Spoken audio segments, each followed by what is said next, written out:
আসসালামু আলাইকুম সুপ্রিয় শিক্ষার্থীরা সকলকে স্বাগত জানাচ্ছি আমাদের আজকের ক্লাসে। আজকে আমরা পড়ব মোবাইল ফোন টেকনোলজির প্রকারভেদ, kinds of mobile phone technology. Mobile phone আমরা দেখেছি সেটি হচ্ছে ইংরেজি মুভ শব্দ থেকে মোবাইল ফোন শব্দের উৎপত্তি বা মোবাইল শব্দের উৎপত্তি। দুটি চলমান ডিভাইস বা একটি চলমান বা একটি স্থির ডিভাইসের ভিতরে যে কমিউনিকেশন তৈরি হয় বা যে নেটওয়ার্ক সিস্টেম তৈরি হয় সেটিকেই বলা হচ্ছে মোবাইল টেকনোলজি। এই যে মোবাইল টেকনোলজি হচ্ছে দুই ধরনের। সুপ্রিয় শিক্ষার্থীরা একটু খেয়াল করি, মোবাইল টেকনোলজি হচ্ছে দুই ধরনের। একটা হচ্ছে জিএসএম, আরেকটা হচ্ছে সিডিএমএ। জিএসএম আরেকটা হচ্ছে সিডিএমএ। জিএসএম এবং হলো সিডিএমএ। আমরা এই জিএসএম এবং সিডিএম এর একটু ইলাবোরেশন পড়ব। GSM, global system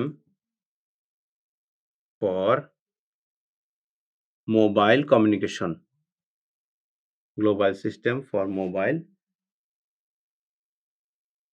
communication. Global system for mobile communication. এটি হচ্ছে পুরো ওয়ার্ল্ড ওয়াইড একটি প্রক্রিয়া, যে প্রক্রিয়াতে আপনি চাইলে এই মুহূর্তের জন্য আপনি যে কোনো দেশে যেতে পারেন এবং সেই দেশের নির্দিষ্ট যে নেটওয়ার্ক, সেই নেটওয়ার্ক আপনি ব্যবহার করতে পারেন। এই গ্লোবাল সিস্টেম ফর মোবাইল কমিউনিকেশনের ক্ষেত্রে এই সুবিধাটি আমাদের পাওয়া যায়।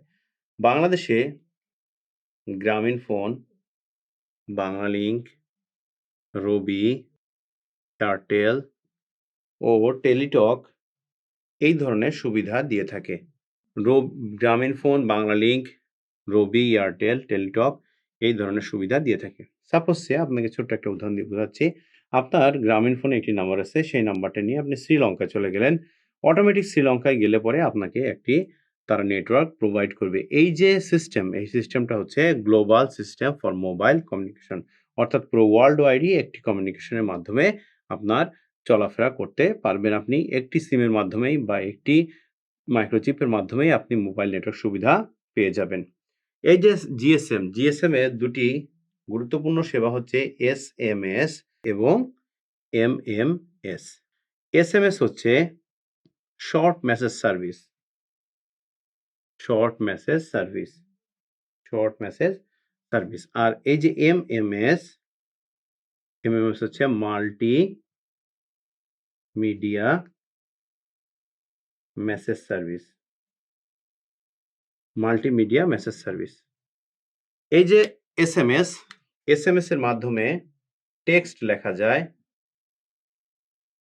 আর এমএমএস এর মাধ্যমে ছবি পাঠানো যায়। 160 অক্ষর লেখা যায়। এসএমএস এ 160টি অক্ষর লেখা যায়, আর এমএমএস এ 160 অক্ষরের বেশিও লেখা যায়। 160 অক্ষরের বেশিও লেখা যায়। তাহলে দেখেন, আমরা বললাম যে জিএসএম হচ্ছে global system for mobile communication. খুবই গুরুত্বপূর্ণ অ্যাব্রিভিয়েশন, পরীক্ষাতে আসে। What is GSM? জিএসএমটা কি? Global system for mobile communication. World wide যে একই ধরনের কমিউনিকেশন, সেটি হচ্ছে global system for mobile communication. বাংলাদেশের গ্রামীণ ফোন, বাংলালিংক, রবি, এয়ারটেল ও টেলিটক এই ধরনের সুবিধা দিয়ে থাকে। অর্থাৎ এটি হচ্ছে এমন একটি সুবিধা, যে সুবিধার মাধ্যমে আপনি বাংলাদেশে বসে অন্য দেশের নেটওয়ার্ক ব্যবহার করতে পারবেন, বা বাংলাদেশ থেকে যে অন্য দেশে সেই নেটওয়ার্কটা ইউজ করতে পারবেন। ভারতে কিংবা নেপালে কিংবা ভুটানে কিংবা অন্য কোনো জায়গাতে যদি আপনি চলে যান, তাহলে আপনার মোবাইল নম্বরটি ঠিক থাকবে, কিন্তু নির্দিষ্ট দেশের মোবাইল নেটওয়ার্ক আপনি ব্যবহার করতে পারবেন। এটাই হচ্ছে জিএসএম বা global system for mobile network বা মোবাইল কমিউনিকেশন। আর এর জনপ্রিয় দুটি সুবিধা হচ্ছে এসএমএস এবং এমএমএস। এসএমএস এর মাধ্যমে আপনি টেক্সট লিখতে পারবেন 160 অক্ষরের, আর এমএমএস এর মাধ্যমে ছবি পাঠাতে পারবেন এবং সেখানে 160 অক্ষরের বেশি লিখতে পারবেন। পরবর্তীতে আমরা দেখব হচ্ছে সিডিএমএ। সুপ্রিয় শিক্ষার্থীরা, আমরা বলেছি মোবাইল টেকনোলজি হচ্ছে দুই ধরনের, একটি হচ্ছে জিএসএম আর একটি হচ্ছে সিডিএমএ। আমরা একটু আগে জিএসএম পড়েছি, এবার আমরা সিডিএমএ সম্পর্কে জানব।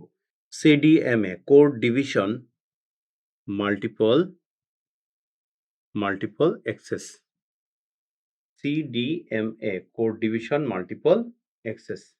আমরা একটু সিডিএম এর ইলাবোরেশন লিখব, code division multiple access. Code division multiple access, CDMA. CDM এর ইলাবোরেশন হচ্ছে কোড ডিভিশন মাল্টিপল অ্যাক্সেস। তাহলে জিএসএম যেমন দেখলাম যে এটি সারা বিশ্বব্যাপী একটি সুন্দর নেটওয়ার্ক। এই সিডিএম এ হচ্ছে নির্দিষ্ট স্থানের একটি নেটওয়ার্ক। নির্দিষ্ট স্থানের একটি নেটওয়ার্ক। নির্দিষ্ট স্থানের বাইরে ওই নেটওয়ার্কটা বিস্তৃত হয় না। নির্দিষ্ট স্থান বলতে একটি দেশ হতে পারে বা একটি প্রদেশ হতে পারে বা একটি নির্দিষ্ট অঞ্চল হতে পারে।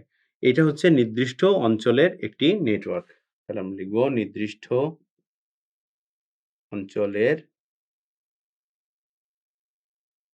অঞ্চলের একটি নেটওয়ার্ক। যেটিকে বলছি আমরা সিডিএমএ, কোড ডিভিশন মাল্টিপল। পূর্বে বাংলাদেশের সিটিসেল কোম্পানি এই ধরনের নেটওয়ার্ক ব্যবহার করে। 1995 সালে আমেরিকার কোয়েলকাম কোম্পানি 1995 সালে আমেরিকার কোয়েলকাম কোম্পানি এই ধরনের নেটওয়ার্ক তৈরি করে। আমেরিকার কোয়েলকাম কোম্পানি এই ধরনের নেটওয়ার্ক তৈরি করে। এই যে নেটওয়ার্কটা তৈরি করে বা এই নেটওয়ার্ক সিস্টেম তৈরি করে হচ্ছে আমেরিকার কোয়েলকাম কোম্পানি 1995 সালে। এই নেটওয়ার্ক সিস্টেমে নয়েজ কম। এই নেটওয়ার্ক সিস্টেমের খরচ কম। যেহেতু নয়েজ কম এবং খরচ কম, তাই এই নেটওয়ার্ক সিস্টেমকে বলা হয় গ্রিন ফোন। শব্দ খুবই স্পষ্ট। এই নেটওয়ার্ক সিস্টেমের শব্দ খুবই স্পষ্ট।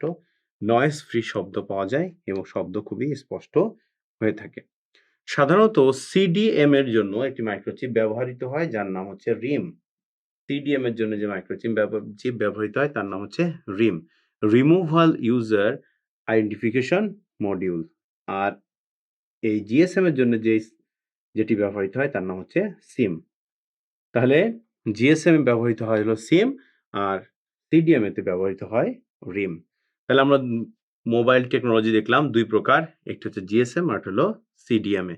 জিএসএম হচ্ছে global system for mobile communication আর সিডিএম হচ্ছে code division multiple access. CDMA হচ্ছে নির্দিষ্ট অঞ্চলের আর জিএসএম হচ্ছে সারা পৃথিবীব্যাপী একটি গ্লোবাল নেটওয়ার্ক। সিডিএম এ ব্যবহার করতো বাংলাদেশের সিটিসেল কোম্পানি আর সিটিসেল ছাড়া বাংলাদেশের অন্যান্য যে কোম্পানিগুলো আছে সেগুলো জিএসএম ব্যবহার করে থাকে। 1995 সালে কোয়েলকাম কোম্পানি এটি উদ্ভাবন করে। এটি খুব স্পষ্ট এবং সুন্দর সাউন্ড দিয়ে থাকে, এই নয়েজ ফ্রি সাউন্ড দিয়ে থাকে, তাই এটিকে বলা হচ্ছে গ্রিন ফোন, যেহেতু এর খরচ অনেক কম। প্রিয় শিক্ষার্থীরা, আমরা মোটামুটি এই মোবাইল ফোন টেকনোলজির যে ক্লাসিফিকেশনগুলো দেখলাম। আজ এ পর্যন্তই। পরবর্তী ক্লাসে আপনাদের সাথে আবারও দেখা হবে ইনশাআল্লাহ। সে পর্যন্ত ভালো থাকবেন, সুস্থ থাকবেন। আল্লাহ হাফেজ।